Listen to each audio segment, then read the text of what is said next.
Bienvenidos a El Debate. Imagínate la siguiente situación.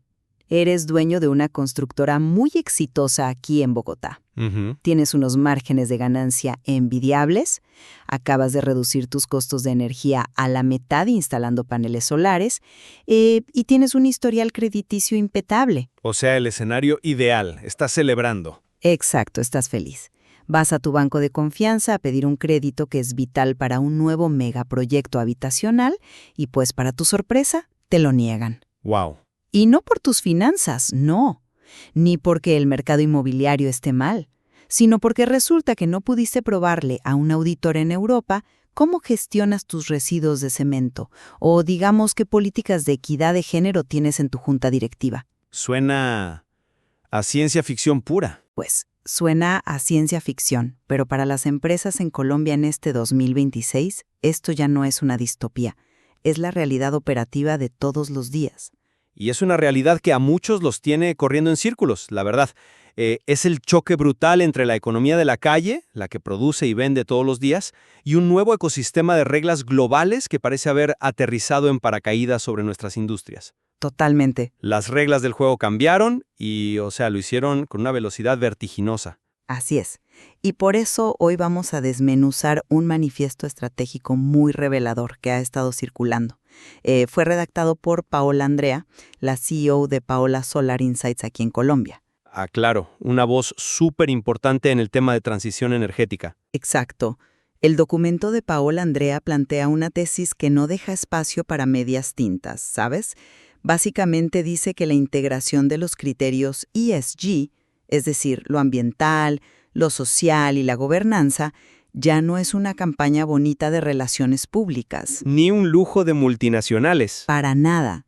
Se ha convertido en un requisito absoluto, casi de vida o muerte para la supervivencia empresarial. Entonces, la pregunta central que vamos a explorar hoy es si realmente adoptar toda esta complejidad de los marcos globales ESG es una necesidad ineludible para que las empresas colombianas sobrevivan. O si por el contrario, el verdadero valor reside simplemente en eficiencias operativas superespecíficas, como pasarse a la energía solar, que francamente no requieren someterse a la asfixiante burocracia de los estándares europeos. Pues yo voy a defender que el manifiesto de Paola Andrea acierte en el blanco. Sostendré que los marcos ESG son una arquitectura indispensable y no negociable para acceder a capital, exportar y asegurar la viabilidad a largo plazo. Y yo lo veo desde una óptica mucho más pragmática, la verdad. Argumentaré que, aunque las eficiencias energéticas son innegablemente valiosas, la imposición de exigentes marcos de reporte global a todo el mundo representa una carga burocrática excesiva para la mayoría. Bueno, pero empecemos por la postura principal. Yo estoy segura de que este material tiene toda la razón. No se trata de papeleo aburrido, se trata de que tu empresa exista en la próxima década. Ujú. El documento de Paola Solar Insights es clarísimo. Las empresas que no integren esto en su ADN van a quedar fuera del juego. Hoy el impacto se mide obligatoriamente en esos 3 frentes. Pero a un costo altísimo. Sí, pero piénsalo. En lo ambiental necesitas reducir emisiones, sí o sí. En lo social debes gestionar la relación con tus comunidades y el bienestar de tu gente. Y en gobernanza requieres una transparencia ética que sea, pues, a prueba de balas. Claro. En teoría suena impecable. Es que juntos mitigan riesgos críticos que un balance financiero de los de antes, de los tradicionales, no te muestra. El manifiesto menciona cómo las normativas como la directiva CSRD europea ya tienen un pie puesto en Colombia. Es una red global y pensar que el mercado local puede simplemente desconectarse y mirar para otro lado es, a mi juicio, una ingenuidad. A ver, yo no estoy abogando por la ingenuidad, para nada. Pero creo que aquí nos estamos yendo a los extremos. Me gustaría aterrizar un poco las afirmaciones de este documento. Adelante. O sea, reconozco totalmente el inmenso valor de la transición energética. De hecho, el texto de Paola Andrea menciona algo fascinante, que es el modelo de Paola Solar Insights, ¿no? Que hoy una empresa en Colombia puede lograr una reducción de hasta un 50% en sus costos de consumo mediante energía solar. Es brutal. Y hacerlo sin poner un peso de inversión inicial usando estos modelos de compra de energía a largo plazo. Eso es espectacular, es una victoria financiera, pero esa idea del todo o nada que nos vende el manifiesto es lo que la verdad me hace muchísimo ruido. ¿Por qué te hace ruido si es el estándar global? Porque se agrupa bajo la sombrilla obligatoria y intimidante del ESG, una serie de acciones que siempre, históricamente, han sido simples y buenas decisiones de negocios. Se confunde el sentido común financiero con obligaciones sobreingenierizadas. Pero es que, a ver, no puedes separar la decisión de negocios del estándar que hoy en día la valida ante el mundo. Déjame terminar el punto, por favor. Dale. El texto menciona explícitamente sectores como centros logísticos, cadenas de retail comercial o empresas constructoras. Forzar a una cadena de supermercados regional en el eje cafetero a adoptar y reportar bajo estándares pesadísimos como el GRI es una sobreingeniería total. No estoy tan de acuerdo. Es imponer una burocracia que desvía recursos de plata y tiempo vital de la operación principal, siendo que se usa la amenaza de quedarás fuera del juego global para empujar a empresas que, en la vida real, quizás solo necesitan optimizar su factura de luz. Pues me parece que tu lectura subestima profundamente cómo funciona el efecto dominó en las cadenas de suministro modernas. El documento no está usando el miedo, está usando los datos duros de la industria. Datos aplicables a corporaciones, no a todos. Escúchame, hablas de la CSRD, la Directiva de Reportes de Sostenibilidad de Europa, como si fuera un problema exclusivo de un exportador masivo de café. No, y ese es el error de cálculo estratégico. ¿Por qué? Pensemos en cómo funciona el alcance 3 de las emisiones.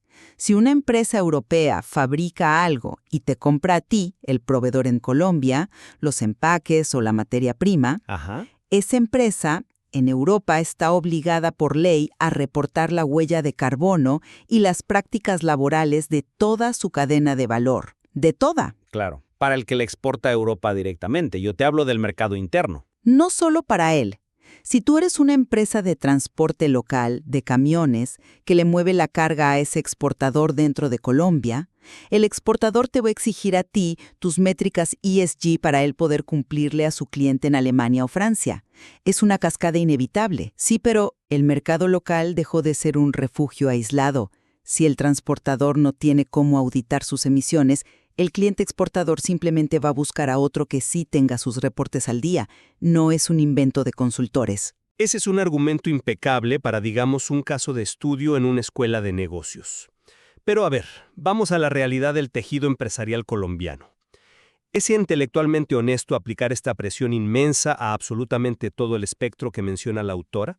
Yo creo que sí, porque la cadena eventualmente te alcanza. Volvamos a la constructora de edificios residenciales en Bogotá que mencionaste al principio, o al retail local. Ellos no le venden a Europa, no están en la cadena de suministro de una multinacional alemana.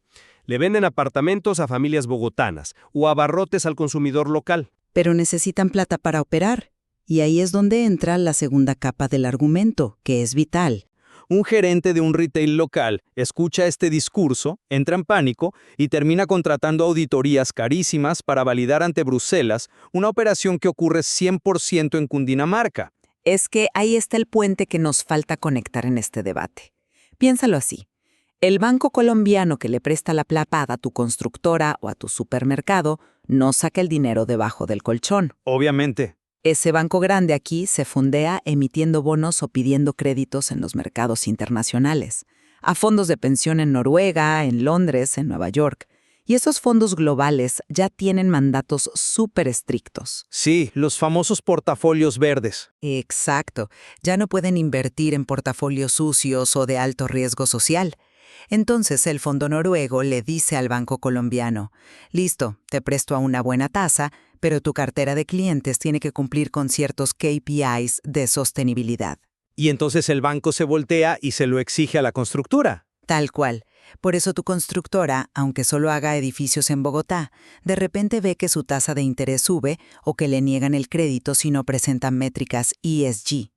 El banco te las exige porque a él se las exigen quienes le dan la liquidez. Entiendo la mecánica. El texto de Paola Solar Insights lo dice muy claro. Integrar ESG mejora directamente el acceso a financiamiento. El riesgo ambiental de una pequeña empresa en Colombia se transforma casi mágicamente en un riesgo financiero global. Es un ecosistema del que no puedes salirte. A ver, te compro la idea de que el sector financiero está empujando esta agenda con mucha fuerza. Pero quiero invitarte a que desgranemos cuál es el verdadero motor detrás de toda esta promesa de rentabilidad que nos venden. Ajá. Porque cuando uno lee el texto con lupa, se da cuenta de que hay un pilar que está cargando con absolutamente todo el peso del éxito. El manifiesto afirma tajantemente que la migración a energía solar recorta los costos a la mitad sin CAPEX inicial, seguramente a través de los contratos que manejan firmas como Paola Solar Insights, ¿no? Así es, contratos de largo plazo. Y eso es una victoria enorme para cualquier empresa. Sí, pero es una victoria financiera tradicional disfrazada de revolución sostenible. Quiero hacer mucho énfasis en esto. Reducir tus gastos fijos a la mitad es la razón real por la que el gerente aprueba el proyecto. Bueno, es el incentivo, claro. El éxito rotundo que la autora le atribuye a mejorar indicadores ESG de forma holística es, en la cruda realidad, el impacto abrumador del pilar ambiental, la E dentro de esa gran sigla. Ok, veo a dónde vas. Los paneles solares son los que están salvando los márgenes. Me parece que los pilares social y de gobernanza están viajando como pasajeros de primera clase, gratis, en un tren que es impulsado única y exclusivamente por el ahorro fenomenal de la plata de la energía. Uf, esa es una lectura bastante cínica, la verdad. Aunque admito que es exactamente como lo ven muchas juntas directivas inicialmente cuando les presentan el proyecto. Porque son los números los que mandan. Sí, la energía es el gancho. Instalar paneles solares es como cuando una persona decide empezar a hacer dieta y ejercicio. Te hace ver bien casi de inmediato, te da energía y reduces tus gastos médicos súper rápido. Claro, resultados tangibles. El impacto es visible. Pero los estándares completos ESG, y aquí entran con fuerza la gobernanza y lo social, son como tu sistema inmunológico. A ver, explícame bien esa causalidad, porque la verdad suena a una frase de cajón de consultoría. ¿Cómo que el sistema inmunológico? Pues imagina que tienes ese centro logístico del que hablábamos. Le pusiste paneles solares en todo el techo. Funciona 100% con energía limpia y redujiste tus costos a la mitad. Eres el héroe de las finanzas ese año. Esa es tu dieta y ejercicio. ¿Ok? Pero resulta que tienes una falla gravísima en tu gobernanza. Por ejemplo, un sistema de contratación medio corrupto o falta de transparencia con proveedores. O peor, ignoraste el pilar social, la S. No te interesó la comunidad aledaña y tus camiones levantan polvo y contaminan el río local todos los días. Ya me imagino qué pasa. Esa comunidad, un día, se harta y te bloquea la vía de acceso por 3 semanas. Ese es el virus. Y el bloqueo te paraliza la operación. Te mata la operación, literalmente. En ese escenario, todo tu ahorro energético del 50% no te sirve para absolutamente nada porque tus camiones no pueden salir y tu mercancía se está pudriendo en la bodega. Bueno, es un buen punto. Los marcos ESG no son pasajeros gratuitos, son la vacuna preventiva, son los anticuerpos que evitan que un choque regulatorio o un conflicto comunitario destruyan el negocio.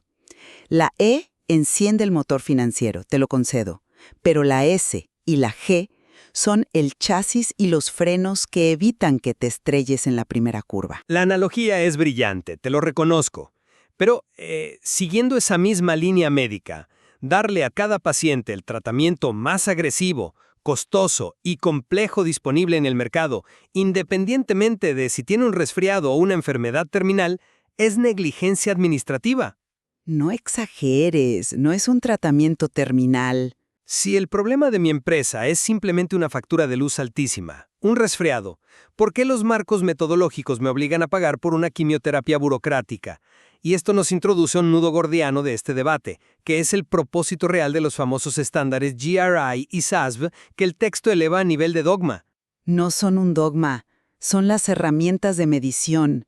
Es lo que le da validez a todo. Pero hablemos de lo que cuestan esas herramientas en la vida real.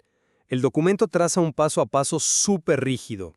Para la audiencia que no lidia con esto a diario, estructurar un reporte al nivel del GRI no es llenar un Excel un viernes por la tarde. Claro que no, requiere rigor. Requiere contratar consultorías especializadas, firmas de auditoría externa, comprar software carísimo para la cadena de suministro y tener equipos dedicados a compilar cientos de páginas.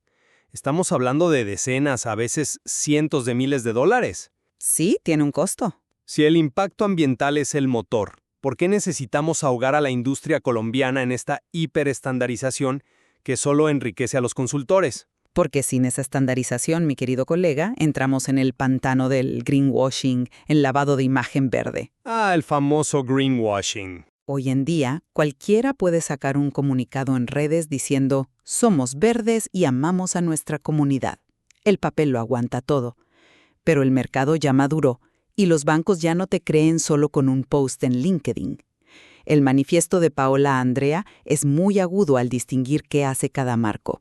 Ilústrame. Para explicarlo de forma sencilla, el SASB no es solo un cuestionario aburrido, es un lente financiero. Traduce tus acciones a un idioma que Wall Street y los bancos entienden. Traduce, digamos, cuánta agua consume tu planta en un riesgo económico medible en dólares. Exacto. El SASB mira hacia adentro, hacia el riesgo financiero del inversionista. Así es. Y el GRI, por otro lado, mira hacia afuera. Mide cómo tus operaciones, no sé, la contaminación acústica de tus fábricas, afectan a los vecinos o al medio ambiente. Juntos, crean una radiografía perfecta. Ok, pero Si una empresa busca atraer ese capital del que hablábamos, el inversionista no se va a conformar con que el gerente jure por sus hijos que la empresa es superética. Necesitan comparar peras con peras, métricas auditables. Sin esos reportes, tu estrategia ESG es, pues, una ilusión óptica. Pero vuelvo a poner la lupa sobre a quién le estamos exigiendo esto. Si un gerente de un centro logístico en el Valle del Cauca tiene un presupuesto de innovación limitado, digamos unos $15,000 para este año, Ajá. el texto nos insinúa que, para no quedar fuera del juego, debe invertir una parte gigantesca de esa plata en estructurar y certificar sus reportes globales. Yo te pregunto, ¿no sería mucho más ético y de mayor impacto genuino que tomara esos mismos $150,000 y comprara una flota de montacargas eléctricos? Pues, ¿O implementar una planta de tratamiento de aguas? ¿O simplemente mejorarle el salario base a sus operarios? planteas una falsa dicotomía. No tienes que elegir entre hacer el bien y reportarlo. Debes hacer ambas cosas de manera escalonada. En el mundo real, con presupuestos finitos, claro que tienes que elegir. Obligar a estas empresas a pasar por el aro de los marcos globales para validar su existencia ante fondos noruegos que ni siquiera están buscando hoy, es penalizar la acción real en favor del papeleo. Es que asumes que el reporte es un gasto muerto. Es alimentar a un ecosistema de auditores internacionales en lugar de inyectar esa plata en el desarrollo directo de la empresa. Para mí, la acción supera al reporte. Entiendo tu frustración con los costos, de verdad, pero asumes que el reporte es una especie de impuesto a la sostenibilidad, y el material fuente argumenta lo contrario. Es una inversión que revela ineficiencias que tú ni sabías que tenías. El reporte ilumina la acción. ¿Y qué me va a iluminar que yo no sepa ya de mi propio negocio? Te pongo un ejemplo. Al implementar el GRI, una empresa industrial podría darse cuenta de que su altísima rotación de personal no se debe al salario, sino a condiciones de seguridad ocupacional deficientes que nunca habían cruzado con sus métricas de productividad. Ok. O al aplicar SASB, descubren que el 30% del agua que usan se desperdicia por ineficiencias en una válvula que nadie auditó porque no la veían como un riesgo financiero. El documento lo dice claro. Integrar la medición genera ventajas competitivas reales. El reporte te muestra dónde invertir mejor esos $150,000 que mencionaste. A ver, no te discuto que medir sea útil. La medición de la rotación de personal o la merma de materiales existe desde la revolución industrial, ¿no? Se llaman KPIs. Cualquier gerente competente ya los mide hoy. Pero no estandarizados bajo el mismo rigor. Mi argumento es que revestir esos KPIs tradicionales con el vocabulario estratosférico de SASB o CSRD para satisfacer a Wall Street no le añade un valor intrínseco al producto que esa empresa le entrega a su consumidor aquí en Colombia. Le añade el valor de la supervivencia corporativa frente a riesgos climáticos que nos van a pegar a todos. Pero fíjate en la propuesta de valor innegable de este manifiesto de Paola Solar Insights, reducir costos energéticos hasta en un 50%. Cuando le dices eso a un empresario local, tiene su atención absoluta. Es irrefutable, es plata en el bolsillo. Total. Pero cuando intentas empaquetar esa victoria contundente y exigirle que además navegue los laberintos laberínticos de la gobernanza global o de lo contrario va a fracasar, estás forzando la máquina. Siento que es un salto lógico para vender el sistema completo cuando a lo mejor la empresa solo necesitaba curarse el resfriado de su factura de luz. Bueno, creo que hemos llegado a un terreno muy fértil para ir cerrando y resumiendo nuestras perspectivas, porque ya nos queda poco tiempo. Así es. Desde mi orilla, me sostengo en que el manifiesto que analizamos hoy traza una ruta que, nos guste o no, es ineludible. La globalización financiera no hace excepciones geográficas. Adoptar la triada ESG, respaldada por métricas rigurosas, no es un capricho. Es la arquitectura sobre la cual se construirán los negocios de esta década. Es verdad que el ahorro que da la energía solar es la puerta de entrada más atractiva, claro. Pero ¿es el sistema inmunológico completo lo que blinda a las empresas colombianas frente a un mercado que no perdona y previene que una multa internacional los desaparezca? Y bueno, desde mi perspectiva, reitero que el contexto lo es absolutamente todo. Tenemos que aprender a separar el trigo de la paja en estos mandatos.